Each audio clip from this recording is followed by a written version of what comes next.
Bismillahirrahmanirrahim. Assalamualaikum warahmatullahi wabarakatuh. Kembali lagi di Kata Perempuan, podcast yang menjadi wadah bagi para perempuan untuk berbagi ilmu, pengalaman, serta pandangan. Kata Perempuan, berbagi cerita demi perubahan dunia nyata. Kembali lagi nih, udah hari apa? Udah nggak tahu keberapa. Alhamdulillah semua masih mendukung channel ini ya sampai sekarang. Nah, kemarin kita baru merayakan 80 tahun kemerdekaan Indonesia ya. Kita juga udah bahas perjalanan Indonesia ya dalam memperjuangkan kemerdekaan, dalam bebas dari penjajahan ya. Iya, posisi kita sekarang ada di mana di 80 tahun kemerdekaan. Nah, kemarin kita bahas Indonesia secara keseluruhan kan. Kita mau yang spesifik tuh. Spesifik sekarang nih, kita mau bahas dari sisi pendidikan. Ini penting gak sih pendidikan tuh? Wah, penting banget dong, karena kan biaya APBN pendidikan sampai lebih dari 20% ya. 20% sebelum diturunkan. Di efisiensi ya. Dipotong. Ya. Tapi kenapa kita mau bahas pendidikan? Karena pendidikan tuh tonggak gak sih? Betul. Tonggak suatu bangsa bisa maju itu salah satunya adalah pendidikan. Betul, ya. Iya. Selain hukum pastinya. Nah, aku mau bahas fakta menarik nih. Fakta menarik sebetulnya bukan fakta yang antah berantah enggak. Udah terkenal jadi ya? rahasia umum. Oh, rahasia umum. Ya kan? Bahwa ternyata ya menurut riset terakhir di PISA itu apa sih?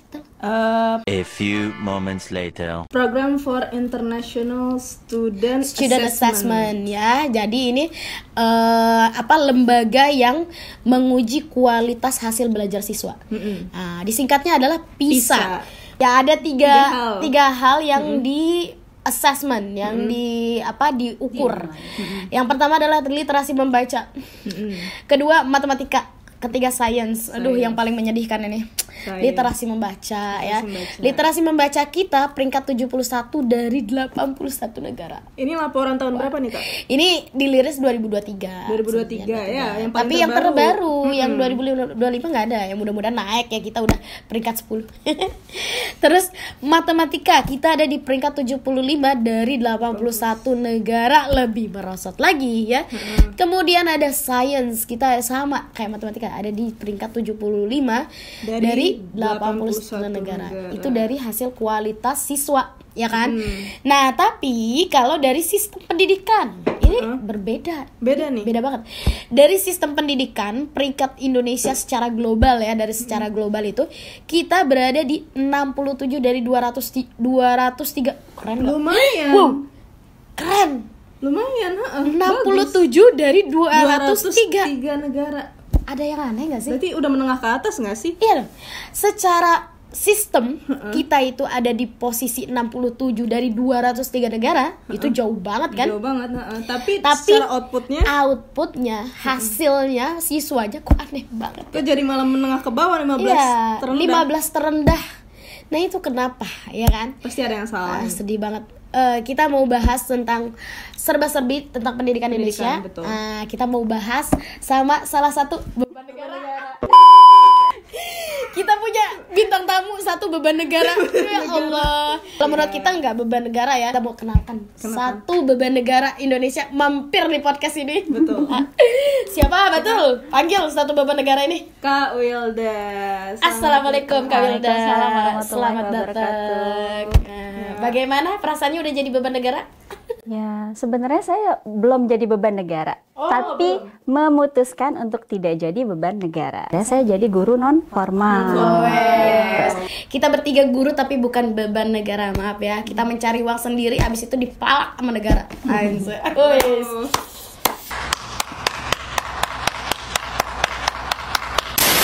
Nah, jadi kenapa nih Kak Wilda, tolong dijelasin dong perjalanan karirnya nih ya sebagai guru yang tadinya kenapa nggak disebut beban negara? Apa iya? Alhamdulillah saya udah menjadi guru selama 13 tahun.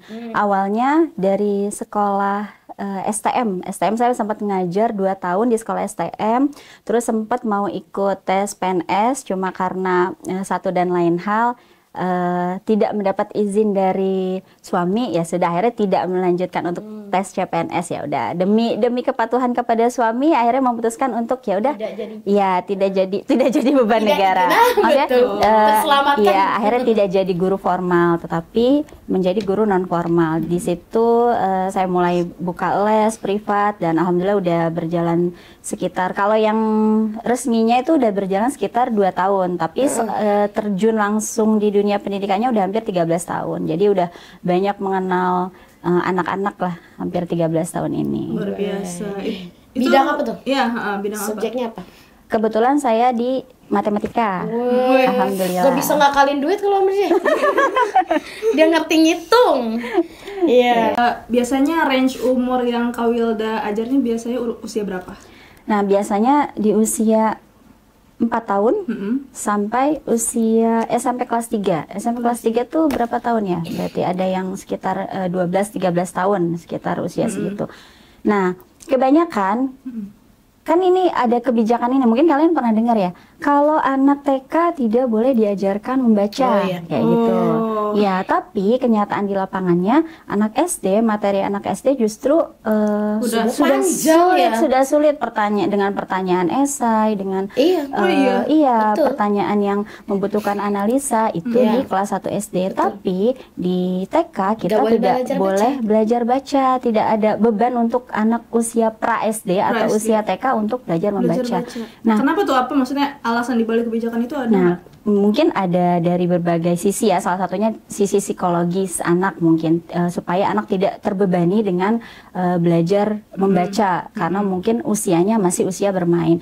Tapi kan kita nih, sebagai saya selaku guru dan selaku orang tua juga sebenarnya jadi kayak aduh, ini sebagai orang tua, oke, di TK nggak boleh belajar baca, tapi kelas SD udah harus bisa baca gitu. Kita sebagai orang tua jadi, terus gimana dong mensiasatinya? Nah, paling kalau misalnya, oke, di TK tidak diajarkan membaca, berarti kita sebagai orang tua harus mensiasatinya.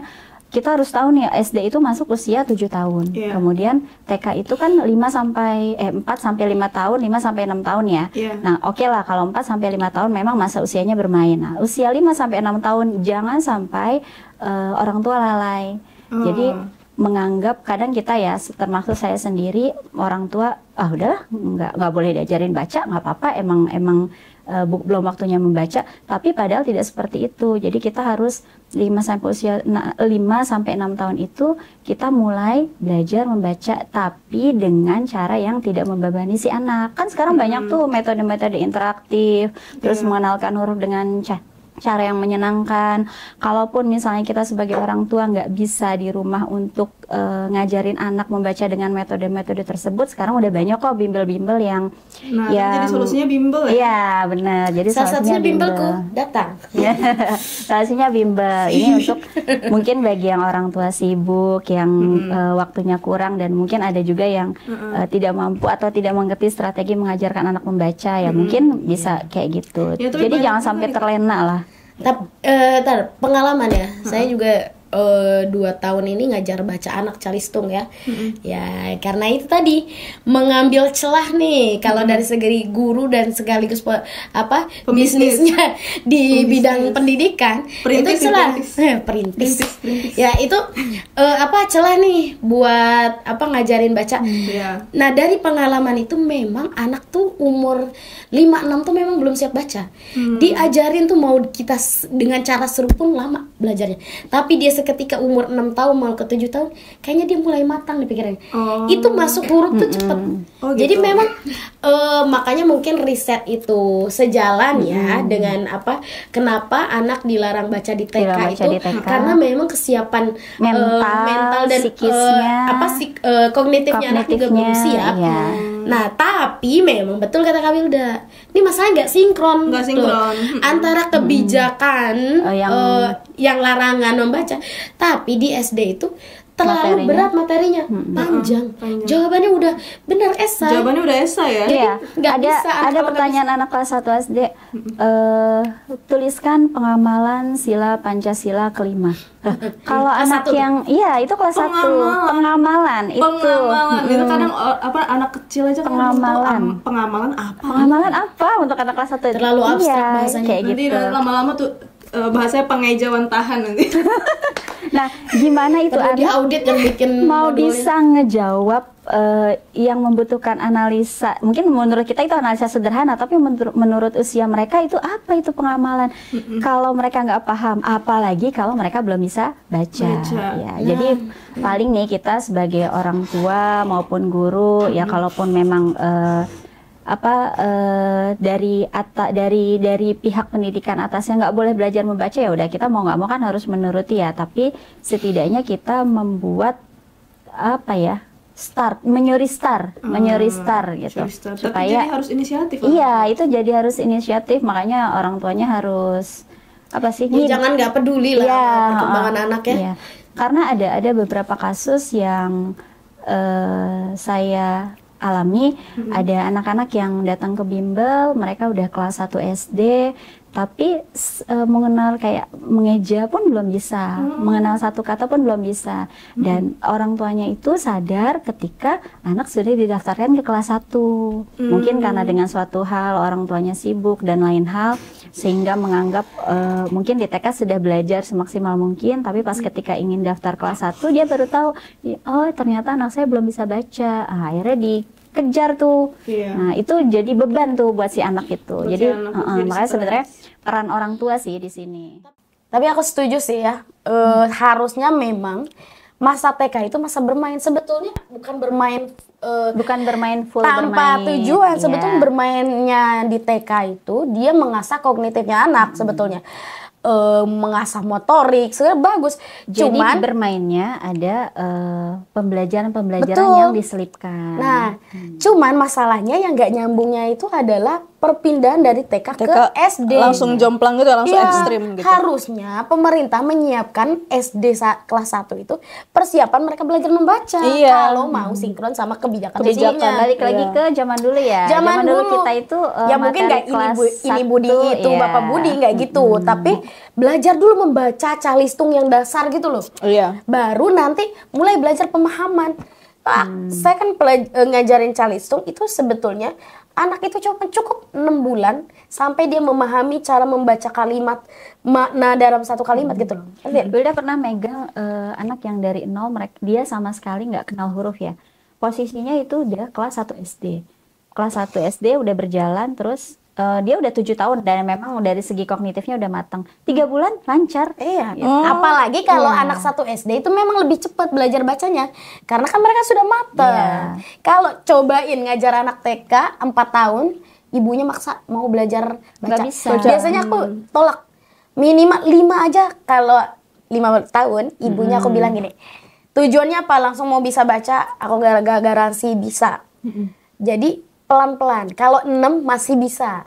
Karena sebenarnya usia 4-5 tahun itu motorik halusnya pun masih belum maksimal. Jadi sebenarnya usia 4-5 tahun tuh lebih ke motorik halus, motorik makanya kasar. ya main Play-Doh gitu ya. Iya. Pernah ada penelitian dari apa itu ya? Kalau yang ini Ronsen ya, Ronsen. Yang kelihatan tulang-tulang Iya, itu. Ya itu. Jadi kenapa anak usia 4-5-6 tahun itu di bawah 6 tahun ya masih belum bisa menulisnya, belum bisa lancar karena jari-jari mereka itu masih belum nyatu. Belum nyatu antara ruas buku jari atas dengan bawah itu masih renggang-renggang. Baru tahu gitu. Nah, nanti bisa nih diinin gambar kayak jari anak yang belum nyatu kayak gitu. Iya, jadi makanya mereka dirangsang kan, dirangsang main Play-Doh apa ya, gitu. kalau sekarang kan udah banyak ya ilmu-ilmu tentang motorik kasar, motorik halus. Orang tua bisa mempraktekkan di rumah terhadap anak-anaknya ataupun juga udah banyak bimbingan-bimbingan non formal yang melatih motorik halus atau motorik anak kayak Itu gitu. penting sih ya. Makanya Jadi anak-anak tuh kok kamu nggak bisa megang ini? Kenapa tumpah terus? Ini sebenarnya bukan karena anaknya gimana-gimana. Kenapa numpahin ini? Karena memang motoriknya kurang belum stimulus kayak masih emang dari kerangkanya belum pas. Nah itu ya makanya kita jadi orang tua yang memiliki anak tuh sebenarnya butuh pengetahuan banyak tuh kayak gitu. Setuju. betul, berpengetahuan. Ini Kak Wilda, kan itu untuk anak usia yang emang 6-7 tahun ya. Kalau misalnya dari penelitian PISA-nya itu sebenarnya anak umur 15 tahun. Nah, di sini nih banyak banget kasus di mana ketika anak-anak usia SMP ya, kebanyakan 15 tahun itu SMP nggak sih? SMP itu kebanyakan pada nggak tahu nih perkalian, Atau yang kayak SMP? misalnya iya Ada.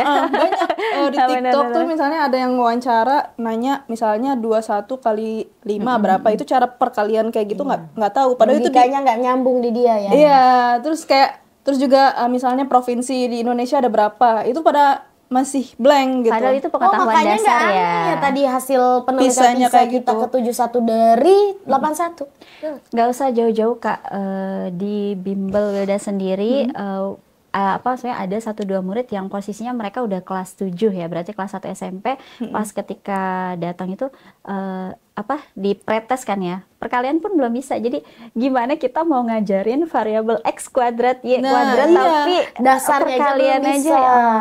ya, tapi di situ kita nggak bisa mau gimana anaknya pun nggak bisa, ya udah kita terima, akhirnya kita latih pelan-pelan, bertahap, konsisten. Alhamdulillah anaknya ada kemajuan walaupun jadi hitungannya lebih lambat Dari dari yang lain ya. yang lain gitu. Menurut Kak Wilda, maksudnya apa yang salah? Kebijakan pemerintah kayak yang berubah-ubah atau apa? Sehingga kita ya tadi Faktornya apa nih? faktornya apa sampai anak umur 15 tahun nggak bisa perkalian. Perkalian. Ya kan? Atau hasil penelitian bahwa kita ini 15 terendah. 15 terendah. Sebenarnya banyak peran ya di situ, ada peran orang tua, peran pemerintah juga, peran masyarakat juga. Nah, salah satunya kita bahas dari atas dulu ya, peran pemerintah. Nah, pemerintah itu 15 atau 10 tahun terakhir memang melakukan kebijakan-kebijakan pendidikan. Tujuannya untuk pembaharuan, terus sebagai dari hasil evaluasi untuk meningkatkan kualitas pendidikan. Tapi kadang-kadang ada hal yang kontradiktif. Jadi contohnya kayak perpindahan dari Kurtilas ke kurikulum Merdeka. Iya. Nah itu terus nanti ganti lagi per 5 tahun ganti lagi. Nah ini nih mohon deh yang buat para pejabat, wakil rakyat di bagian pendidikan, mohon ketika membuat kebijakan dievaluasi terlebih dahulu, karena kita di kalangan bawah ini bingung, wah sudah berubah lagi kurikulumnya, berubah lagi penerapannya, guru pelatihannya berbeda lagi. Jadi kalau bisa dikaji ulang sebelum diketuk palu untuk dilaksanakan di lingkungan sekolah. Karena sempat jadi ada di kurikulum Merdeka di kelas 4 itu ada salah satu buku matematika itu bab awalnya itu belajar tentang triliunan, ratusan juta. Itu kelas 4 SD. Terus saya yang ngelihat buku apa ini gitu. Ya Allah, anak mengenal nilai tempat ratusan juta, ratusan triliun. Siapa sih ya? Penasaran deh siapa sih Kak Wilda tahu nggak siapa yang buat buku-buku ini? Ini kan Kan ada dari modulnya. modul siapa yang menentukan silabus, bagaimana menentukan target capaiannya tuh apa? Tapi Siapa biasanya ya? emang dari pemerintah nggak sih buku-buku modul itu? Iya. Biasanya kerja sama penerbit nggak sih? Iya, Makanya kenapa kita ada dari beberapa ya? Kemendikbud gitu ya. Cuma nggak tahu kemarin tuh sempat ada miskom. Itu awal diterapkan kurikulum Merdeka. 1 tahun kemudian semua buku yang sudah dicetak dan disebarkan ke sekolah ditarik ulang. Gara-gara Karena ya banyak protes dari pihak sekolah, dari pihak orang tua dan siswa. Maksudnya ini materinya terlalu berat untuk usia kelas 4 gitu. Setahun kemudian diterbitkan cetakan baru dan akhirnya hanya ratusan ribu nilai tempatnya untuk kelas 4 SD. Maksudnya kok nggak paham? sampai Ini kan levelnya kayak gini? nasional ya. Nasional, tapi gitu. bisa Bisa nggak ada nyambung gitu loh. editor nggak sih? Paham nggak sih di dunia ini ada namanya editor? Editor. Terus sebelum editor kan brainstorming dulu orang kalau mau buat produk kan. Iya. Ini apalagi mau buat produk pendidikan. Ada ininya juga apa pemretnya gimana coba kok bisa lolos gitu. Ih, sumpah ya. Gimana nggak kesel? Tahu nggak? Nih Dan maaf itu ya. uang apa? Uang pajak kita. Pajak. Bikin Balik kesel lagi ke pajak. pagi-pagi cerita keabsurdan Indonesia. Ditambah lagi nih satu beban negara. Yang gagal jadi beban Saya negara. tidak jadi Ya, beban lupa. negara, Ya, gagal jadi beban negara. Menyampaikan berita yang tadi kok kayak kesel kali.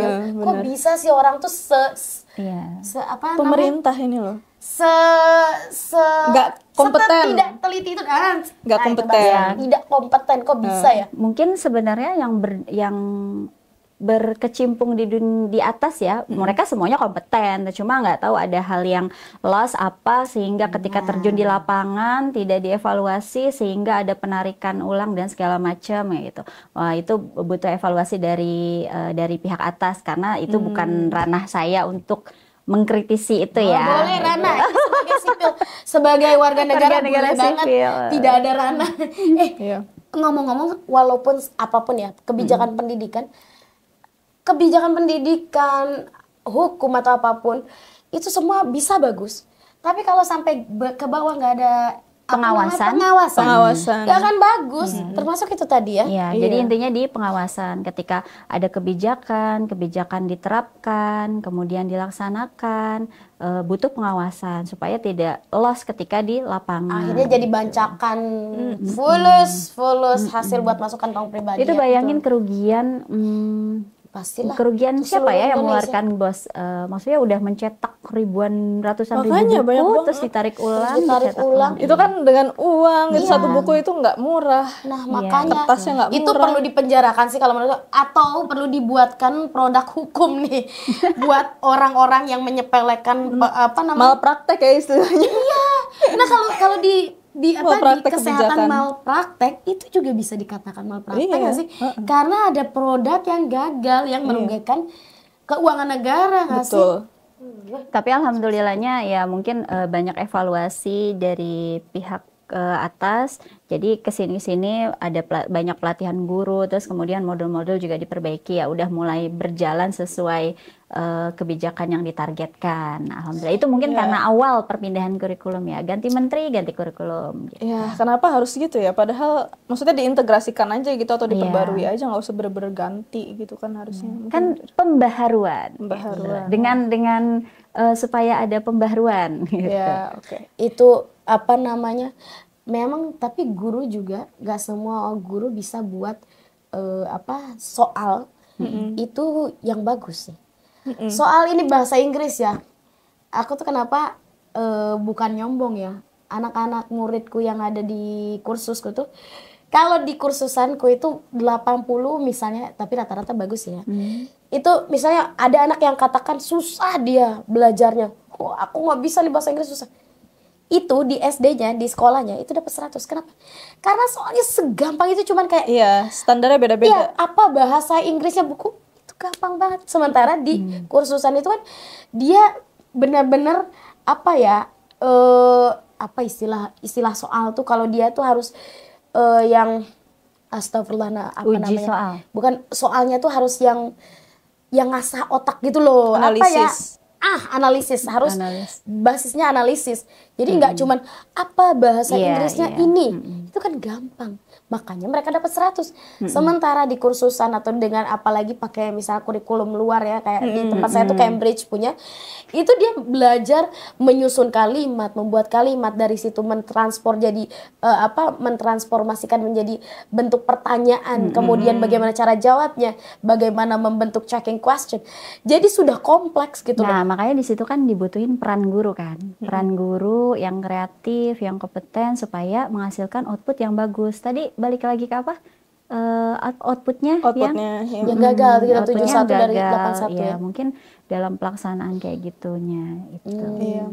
Oh ini Kak Wilda, kan memang sih dalam pendidikan anak itu memang perlu 3 peran ya tadi, pemerintah, orang tua, sama anak itu sendiri. Nah tadi kan kita udah ngomongin soal pemerintah nih, bagaimana mereka membuat kebijakan, bagaimana ada malpraktek dalam pelaksanaannya juga, dan pengawasan yang diperlukan. Nah ada yang kedua nih, orang tua. Nah kadang nih dinamika keluarga itu seringkali membebankan hal-hal yang sifatnya tuh pendidikan anak itu hanya ke ibu aja. Kan maksudnya kita memang ibu kan disebut Madrasatul Ula, tapi kan peran ayah itu sebenarnya Nggak sangat bisa dipisahkan. perlu, sangat perlu dalam pendidikan juga, dalam bagaimana dalam psikologis anak dan perhatian ayah itu terhadap anak itu juga diperlukan gitu. Karena Indonesia ternyata salah satu negara yang tertinggi dalam hal fatherless country gitu, atau apa namanya, negara tanpa ayah. Kenapa? Karena banyak ayah yang meninggalkan keluarganya. Oh, Iya. oh ya. Iya, salah satu yang tinggi itu persentasenya fatherless country itu di Indonesia. Tapi juga dalam misalnya dinamika keluarga nih, juga banyak banyak ayah yang hadir yang hanya ada di Secara keluarga fisik, secara secara fisik, fisik. tapi dalam perannya dalam keluarga itu sangat kurang Iya. gitu. Meskipun memang kan mungkin beliau sibuk dengan kerjaan dan segala macam, tapi kan harusnya memang ada kontribusi terhadap pendidikan atau komunikasi dengan anak, karena banyak anak di Indonesia itu ternyata sulit berkomunikasi dengan ayahnya. Betul. Fatherless ya disebutnya ya. Nah makanya tadi kan dibilang orang tua itu kan nggak hanya ibu ya, orang tua tuh ada ibu dan ayah. Ini beda kasus lagi kalau misalnya salah satunya ada yang meninggal dunia, itu maksudnya udah beda kasus lagi. Ini kita membicarakan ketika yang ayah dan ibunya lengkap. Nah gimana sih caranya peran orang tua, ibu dan ayah supaya bisa mendidik anak? Nah pertama komunikasi yang terbuka. Kadang dalam mendidik anak itu kita istri kurang komunikasi sama suami ataupun sebaliknya. Jadi kita ngerasa suami ngerasa ya udah tugas mendidik anak itu ibu aja. Padahal suami ngerasa aku tugasnya nyari uang, yang mendidik itu kamu, padahal tidak seperti itu. Nah coba sesekali ayah dan ibu duduk bersama, deep talk. Gimana nih kita pendidikan anak kita mau dibawa kemana, mau seperti apa, itu tuh penting banget karena ini manusia loh yang kita cetak tuh manusia, maksudnya bukan benda, manusia yang hidup, yang punya perasaan, punya perasaan, yang anak ini butuh makanan secara rohani, anak butuh makanan secara jasmani, bukan jasmani aja ya, karena kebanyakan orang kita tuh sebagai orang tua mencukupi secara jasmani dari materi, makanan yang bergizi, tapi ada hal-hal yang miss, kita nggak memikirkan kalau anak itu memiliki sisi rohani kayak gitu. Nah itu pertama ya, komunikasi yang terbuka. Terus yang kedua, berbagi peran. Kalaupun misalnya ibu sibuk mengurus mengurus pekerjaan rumah tangga, nah mungkin ayah bisa ambil alih. Ya udah kamu ngurusin pekerjaan rumah tangga, aku yang ngajarin anak malam ini. Atau misalnya ayahnya sibuk bekerja, nanti tukeran. Nah itu berbagi peran. Nah itu saya rasa setiap orang tua yang memiliki komunikasi yang bagus itu pasti udah membicarakan tentang perannya masing-masing. Betul. Jadi itu butuh duduk, sering-sering deep talk bareng untuk membagi tugas dan perannya masing-masing. Dan harus ada kemauan untuk berkomunikasi ya, karena kalau misalnya salah satu doang, nggak bisa. Kayak ngomong sama tembok gitu. Iya, nanti yang ada malah ibunya jadi beban mental, semuanya diurusin sama ibunya. Ini balik lagi ke cerita dulu kita sama Mbak Nung di podcast sebelumnya. Memang semua tuh berasal dari cari pembibitan dulu itu, cari partner hidup kita yang benar ya, yang bisa diajak berkomunikasi ya. Selagi ini bukan hanya cerita tentang jasmani yang terlihat ya, tapi juga rohani, spiritual ya kan, mental. Nah, ngomongin mental, betul. Anak-anak kita nih kan di masa sosial media yang lagi gencar ya, TikTok, Instagram. Semua anak-anak ada terbuka di sosial media, masing-masing berlomba dengan kelebihannya masing-masing atau status ekonominya, sosialnya, ya kan? Nah itu ngaruh nggak ke mental anak? Ada perubahan ya kan selama 13 tahun nih Kak Wilda ngajar nih. Ada nggak perubahan psikologis anak muridnya gitu? Ada. Karena pengaruh apakah anak-anak tuh butuh validasi sosial sekarang? Ada beberapa anak yang memang seperti itu, tapi balik lagi pondasi utama adalah rumah. Keluarga ya. Anak tidak akan haus validasi di dunia luar kalau misalnya dia sudah divalidasi oleh orang tuanya sendiri. Nah, makanya balik lagi ke peran orang tua ya, kan tadi bilang pondasi utama adalah di rumah. Ketika ayah dan ibunya sudah meluangkan waktu, terus meluangkan waktu baik secara fisik maupun materi, benar-benar mendampingi anak belajar, terus benar-benar mengayomi, terus mengontrol emosi anak, perkembangan anak kayak gitu. Insya Allah anak tidak butuh validasi di luar. Mau seapapun hingar-bingar medsos yang dengan flexingnya, dengan segala macamnya, kalau anak sudah kuat di dalam, nah dia ketika di dunia luar insya Allah akan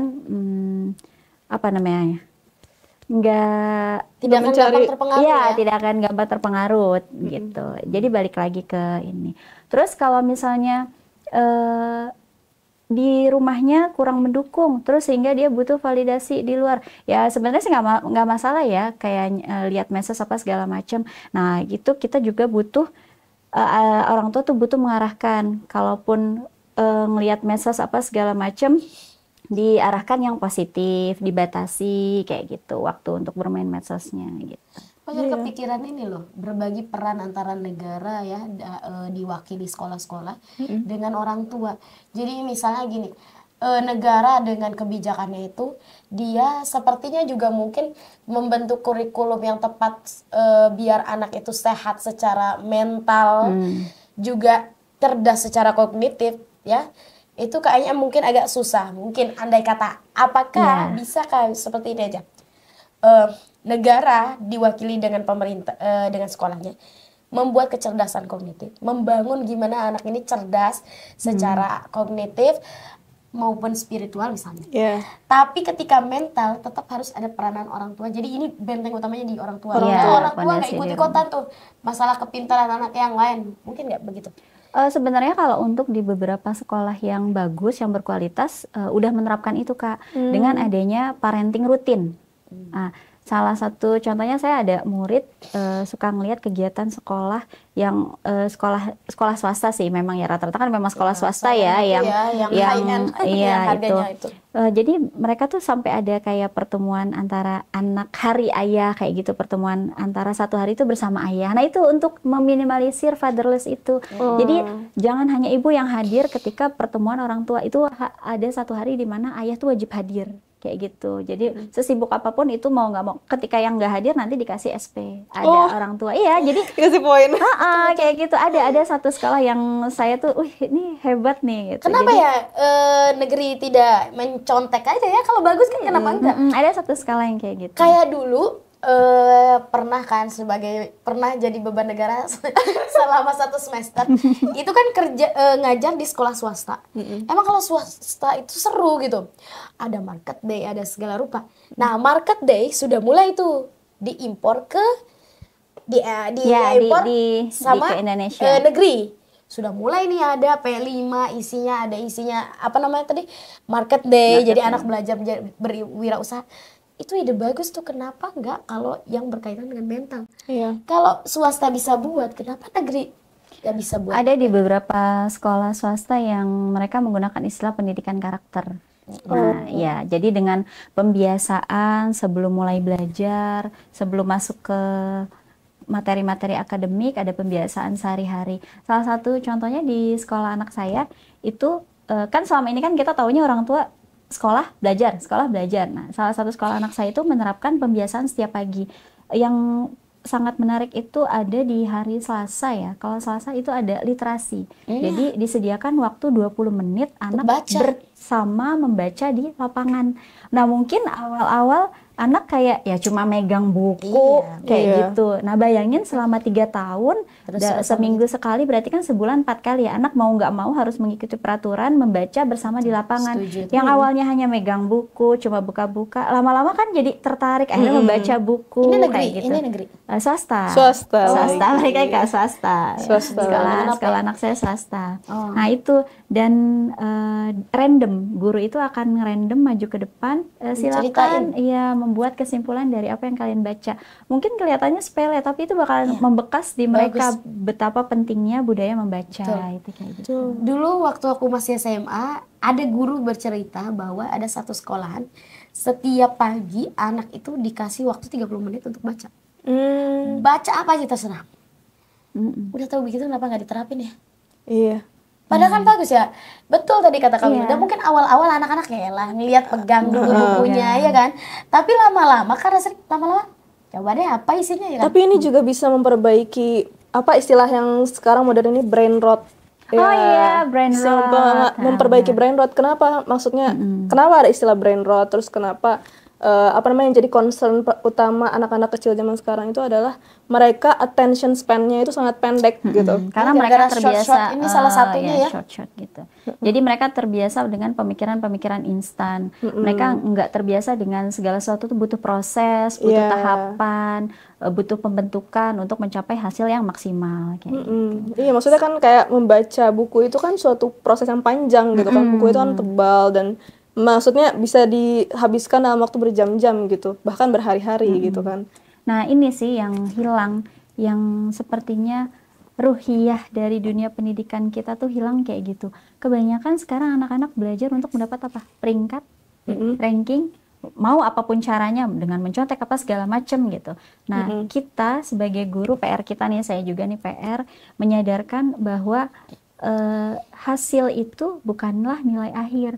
Justru yang kita lihat adalah proses untuk mencapai hasil itu. Jangan sampai kalian menghalalkan segala cara untuk mendapatkan hasil yang maksimal, tapi dengan proses yang negatif. Iya, negatif itu seperti korupsi ya. Iya itu. Tapi itu juga pembahasan masalah itu, proses itu ya, itu juga harus balik lagi 3 elemen yang ada pendidikan harus memahami: sekolah, orang tua, anak. Karena ini kenyataannya ya, kadang-kadang orang tua tuh nggak mau tahu juga, pokoknya anaknya harus nilainya bagus. Yang penting bagus. Jadi dia nggak peduli, nggak tahu juga anaknya nyontek. Karena pernah maksudnya ngalamin gitu, diprotes orang tua karena nilai anaknya kok dipegang Khadijah ini kok malah turun. Padahal anak itu nggak pernah ngomong, diajak brainstorming nggak mau gitu. Jadi ternyata anak ini biasa dicekokin ya nggak tahu ya, setiap guru punya cara berbeda. Nah mungkin di guru sebelumnya itu ya udah sistemnya spoon feeding gitu loh. Ada kan guru-guru itu kita nggak boleh menutupi, karena ada guru yang nggak mau. Saya di SMA seperti itu. Nggak mau ruwet. Udah ini nih jawabannya begini. Yang penting nilai kalian bagus. Gitu. Betul. Nah ketika perpindahan orang tua nih dari guru yang spoon feeding tadi ke guru yang baru dengan pemikiran idealismenya bahwa anak tuh harus memahami gitu. Itu kan juga jadi masalah. Nah makanya ya tadi memahami proses itu butuh semua pihak. Betul. Ya benar. Padahal saya jadi ingat kata-kata seorang revolusioner Indonesia nih, Tan Malaka. Saya tertarik banget. Jadi dia tuh bilang terbentuk. Ya aku tahu. Iya itu. Jadi kayak kita tuh selama ini harus apa sih yang masa Gen Z sekarang tuh mental apa itu? Apa ya? Mental health apa? Iya mental health kayak gitu. Padahal sebenarnya proses mental itu kayak butuh proses. Belajar itu kan salah satu proses ya. Belajar itu salah satu proses pembentukan mental. Jadi nggak apa-apa nilai jelek berkali-kali, kemudian lelah berkali-kali. Tidak mendapat ranking berkali-kali nggak apa-apa, tapi kan ada hikmah di balik itu semua. Kita awalnya mungkin terbentur, tapi kita terbentuk untuk tidak instan, terbentuk untuk menghargai proses. Dan walaupun kita belajar tapi tidak mendapat ranking, tidak mendapat nilai bagus misalnya ya, pahit-pahitnya, tapi ada satu poin yang bisa kita dapat apa? Ilmu masuk dengan kita membaca, ilmu masuk. Betul. Kalau orang biasa terbentur malah terbentuk ya secara pemikiran, mental ya. Betul. Nih Kak Wilda.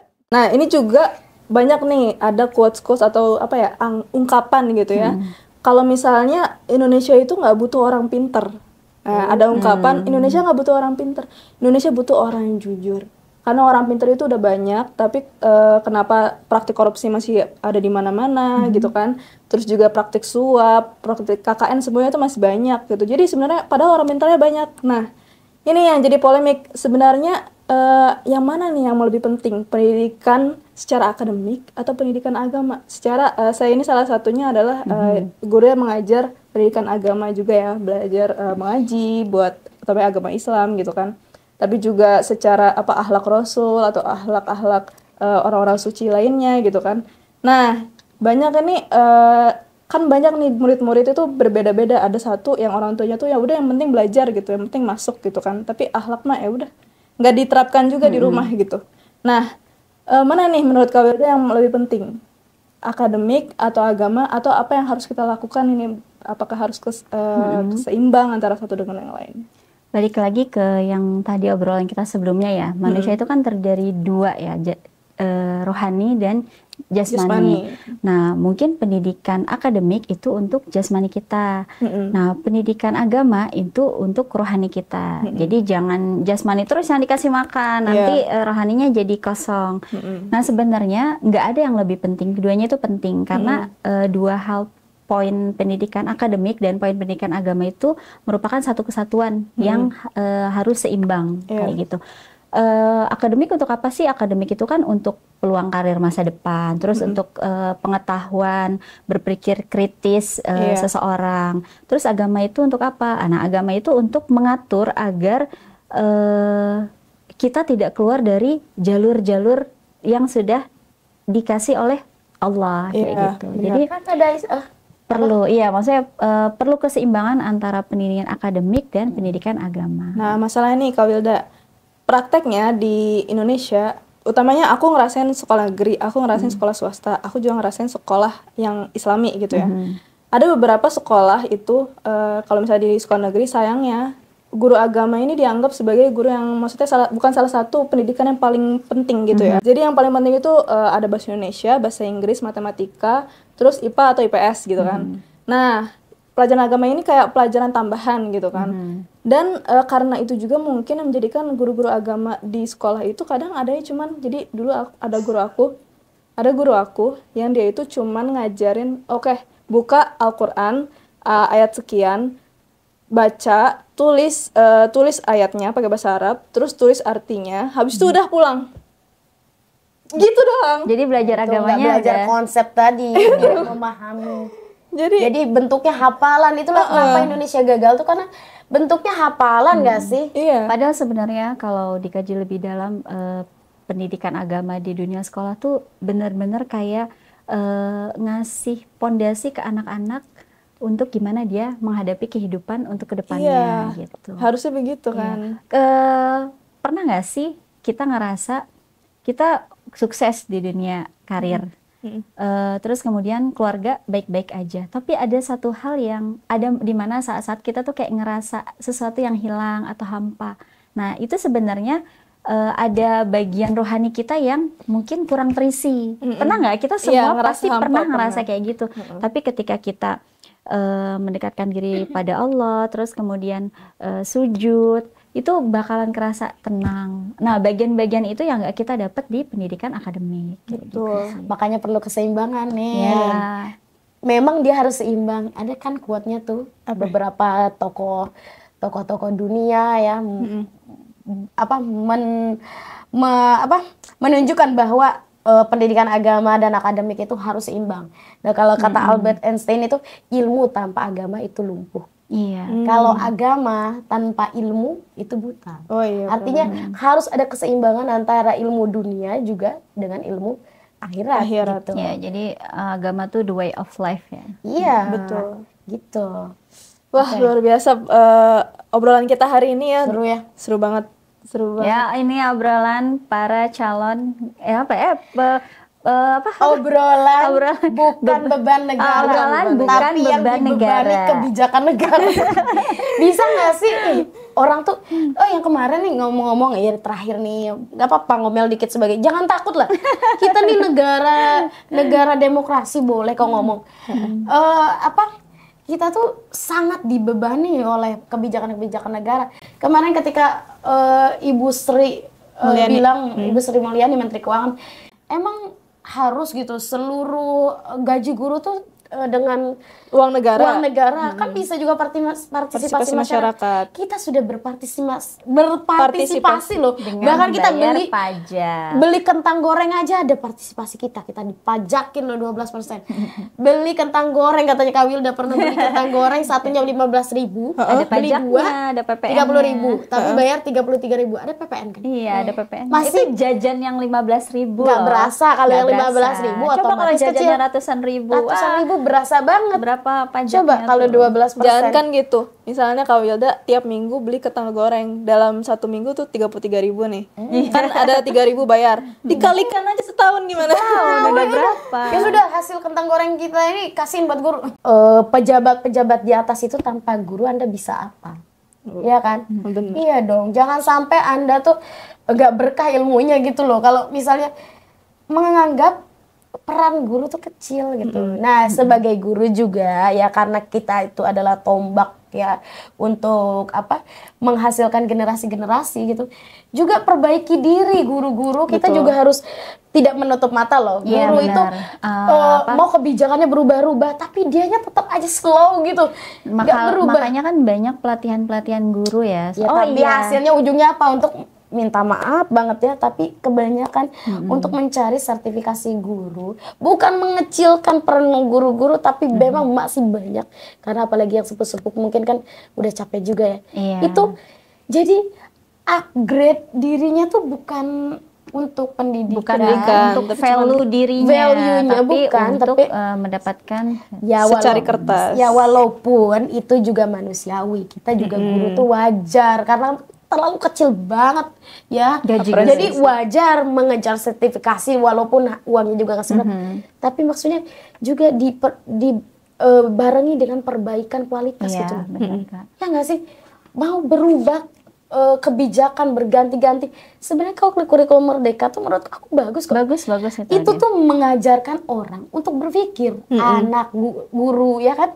Itu untuk mengasah kemampuan berpikirnya gitu loh. Kayak misalnya kreativitas. Sebenarnya bagus, cuman kenapa jadi omelannya guru-guru juga atau omelan orang tuh?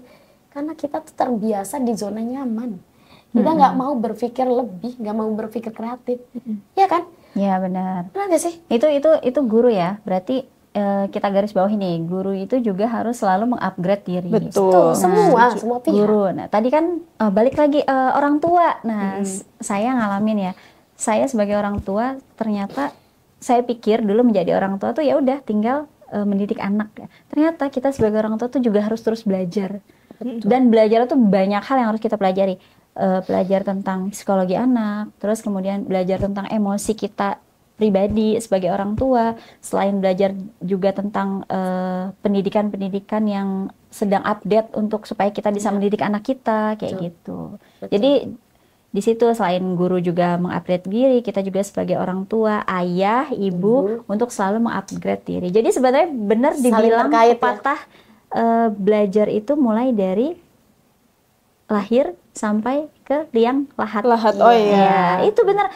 Pas menjalani kehidupan, oh iya ternyata maksudnya kayak gitu. Karena jadi orang tua pun kita harus belajar. Bukan ketika usia anak-anak aja kita belajar. Jadi orang tua tuh belajar. Cuma mungkin kalau anak-anak belajar di dunia sekolah, kita belajar tentang ilmu-ilmu kehidupan. Benar. Jadi tuh gitu harus semua pihak kalau mau kita itu berhasil pendidikannya ya enggak. Negara dengan kebijakannya dan rencananya yang terplanning dengan baik gitu loh. Jangan ganti menteri, ganti kebijakan, walaupun sebenarnya cuma ganti nama gitu loh. Apanya cuma yang dirubah gitu. Kan itu juga menjengkelkan. Ya, terus pengawasan sampai bawah. Hargai guru dengan gaji yang benar. Wajar, guru tuh harus digaji dengan benar. Karena capek. Apalagi sekarang dengan beban administrasi yang makanya salah satu kenapa saya nggak mau ngajar di sekolah tuh saya anti administrasi. Terus yang kedua, orang tua. Guru dulu, sekolah, ya kan? Yang mengeksekusi kebijakan pemerintah, ya enggak? Upgrade dirinya, ya enggak? Jadikan sebagai guru itu yang digugu dan ditiru, ya enggak? Kemudian orang tua harus punya komunikasi yang baik antara orang tua dan bisa ngebantu membangun mental anak. Betul nggak sih? Kalau sudah gitu, anak baru. Nah, yang terakhir itu ya anaknya. Kalau semua udah lingkungannya keren, udah begitu ya udah anaknya juga harus semangat. Tapi ya anak tuh ya namanya anak ya, kertas putih polos ya kan. Beda dengan cerita anak yang sudah besar, udah dia berpikir. Tapi kalau anak kecil itu ya kita yang ngebentuk. Dan ya kebentuknya itu juga dari budaya di dalam rumah juga. Gitu. Semangat seorang anak itu semangat belajar ketika budaya di dalam rumahnya juga membangun hal itu gitu. Ya, loh cerita siapa Najwa Shihab itu dia kan duta literasi kan. Iya. Dan Najwa Shihab itu kenapa dia terlihat pintar dan memang berwawasan ya. Dia tuh suka membaca dan tahu nggak dia tidak pernah diminta sama orang tuanya membaca. Tapi apa lingkungannya dibuat enak membaca. Karena dia banyak banget bukunya kan. Lama-lama anak tuh ngeliat bukunya. Karena sampulnya anak terus itu peniru ulung. Betul. Kalau misalnya di Great lingkungan imitators. iya, kalau misalnya anak tuh peniru ulang, kalau di lingkungan rumah ayah dan ibu megang HP, ya jangan salahkan ketika Anaknya juga megang HP. Jadi kita sebagai orang tua, kamu mau megang HP terus, ya kita introspeksi apa mungkin kita di rumah megang HP terus. Nanti anaknya dijadwalin HP-nya cuma sejam sehari, tapi ibunya dari pagi sampai satu tamparan ibu atau ayahnya. Satu tamparan. Aku sih masih begitu ya. Emang sulit ya. Apalagi kan memang dimaafkan ya karena kerjanya memang depan laptop. Ngerti gitu. Ya makanya selain kita berusaha untuk mengoptimalkan pendidikan anak di rumah, di sekolah, dan jangan salah satu yang jangan kita lupakan penting. Kita tuh sebenarnya jadi ibu tuh punya privilege. Privilege apa? Kata-kata ajaib. Jadi setiap seorang ibu itu sama Allah dikasih privilege untuk apa yang diucapkan, apa yang didoakan doa, ke langit itu tuh bakalan Allah Tembus. kabulin. Oh gitu. Ya, Iya. makanya positif terus ya kalau ngomongnya. kita jadi ibu doain yang baik-baik buat anak. Nah karena kita punya privilege untuk melakukan itu gitu. Aku kalau kesel sama anakku, ya Allah anak tersoleh. Iya, betua. Kalau orang Palembang tuh bilangnya betua, beruntung gitu.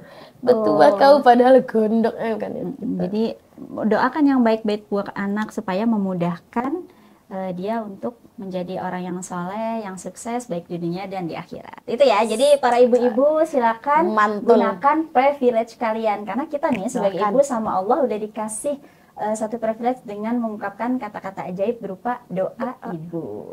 Mantap.